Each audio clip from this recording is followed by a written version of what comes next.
Hopefully I'm able to turn down the fanboy in me today so that I can present an even quasi-articulate review of what might be my favorite book of the year. Your next 5-star read, if I manage to do my job today and convince you to pick it up, Foe by the incredibly talented, awesomely Canadian Iain Reid. This is a tense, mystifying, disconcerting, reflective thriller, a book about love and marriage and commitment and distrust and isolation, about manipulation and deception, masquerading as a simple science fiction novel. It delves into the intimate and dynamic relationship between husband and a wife, and it'll make you ask the question, how well do I know anyone, really? How well can you know anyone? Even the person that you love the most. Foe is set in the very near future. We're not exactly sure when it happens.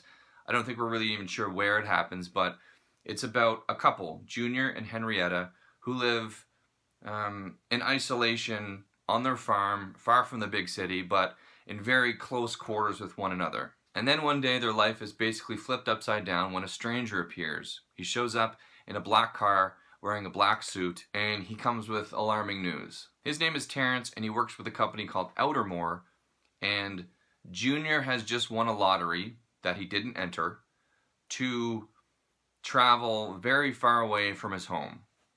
Like, very, very far away. Like, go live in a space installation far away. But that's not the weird part. Arrangements have already been made so that Henrietta doesn't really get a chance to miss him, because as soon as Junior leaves, Henrietta's going to have company in the form of a replacement for Junior that seems eerily like Junior. And what I've just told you forms much of the book. What Foe is the journey for Junior and Henrietta when they find out that Junior's going to be going away for a long time, a couple months, maybe a couple years.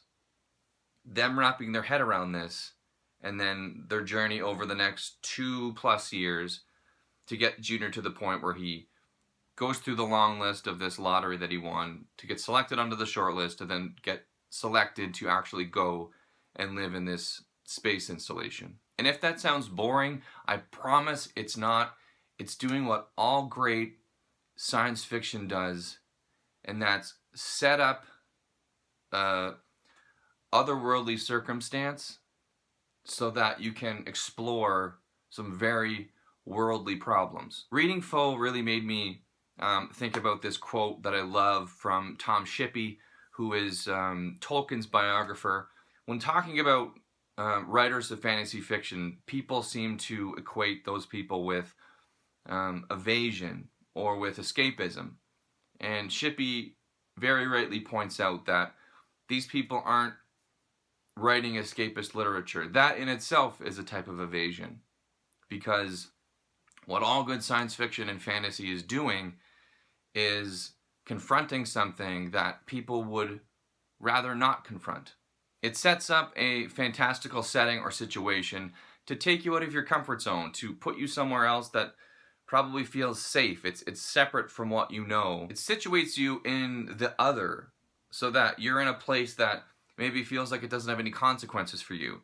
And when that's the case, you can start immersing yourself in situations or philosophies or ideas that maybe are a little bit challenging to you or a little scary to you, because they don't matter. You're in this kind of fantastical place that isn't real, so you can do whatever you want. And that's what great sci-fi and fantasy does. It puts you in this space where it gives you the freedom to explore things that maybe you normally wouldn't. And it kind of Trojan horses new ideas into your brain. And that's exactly what Foe does.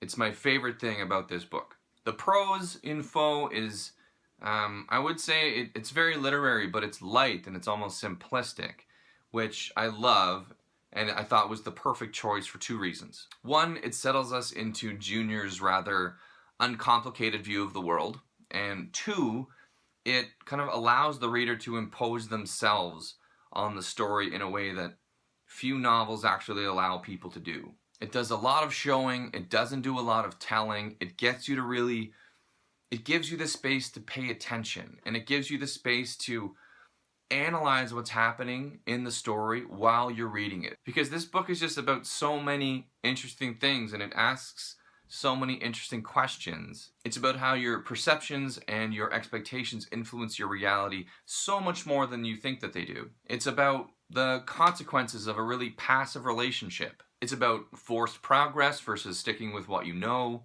It sparks up really interesting conversations about what is masculinity, what is femininity, what are those things toward one another. Reid really encourages you, I think, to ask yourself some interesting questions. How many people would be okay if their relationship was kind of externally terminated for them? Not like some kind of circumstance just imposed on a couple that forces them to break up without one of them kind of choosing to do that. How many people would actually kind of secretly be okay with that? How many people are living relationships of convenience rather than love or passion? And most importantly, it gets you to ask, how well do you know the people around you? How well do you know the people that you think you know the most, and at the very least that you love the most? Especially when you live with that person. Living with someone breeds an intense familiarity. You know how they talk, you know how they get anxious, you know how they brush their teeth, you know how they walk, you know how they're feeling based on how they're walking, which is crazy. But can you ever really know what that person is thinking? And maybe even more specifically, can you ever really know what that person thinks about you or is currently thinking about you? You hear the term psychological thriller a lot. I don't know if I've ever heard the term philosophical thriller, but that's what I would call this book. This is weirdly, like, creepy as hell. It just feels like there's this tense Trent Reznor soundtrack sitting on top of the whole thing. Terrence, the Outermore employee who comes to continually visit Junior and Henrietta, has this really weird quality about him, and he's always kind of he's misdirecting them. You can tell that he's constantly trying to make them feel good about what he's presenting to them, even though deep down they feel deeply uncomfortable about it. Like they are not into the idea of Junior going away, but Terrence is so adamant that he's going to love it, and this is like a once in a lifetime opportunity, and everyone on Earth wants this thing, and how dare he not want to go do this. There's like this quiet aggressiveness to Terrence that paints the whole thing in this really weird color. It's such a strange tone the book is at the whole time, but that's what keeps you flipping the pages. There's definitely something weird going on here, and you're trying to figure it out, and it's so much fun. This book was so entertaining. I read this over 2 days. I would have read this in a single day if I had the time to do it. Every time I put this book down, I was just so annoyed that I had to stop reading it, because it's so much fun. It reads like a really great episode of Black Mirror or The Twilight Zone. This book is extraordinary, and if it doesn't win Hugos, if it doesn't win some Candlelit Awards, I will be shocked. If you cannot tell, I absolutely love this book. It's a complete 5-star read for me. Comes very highly recommended. Please go enjoy it.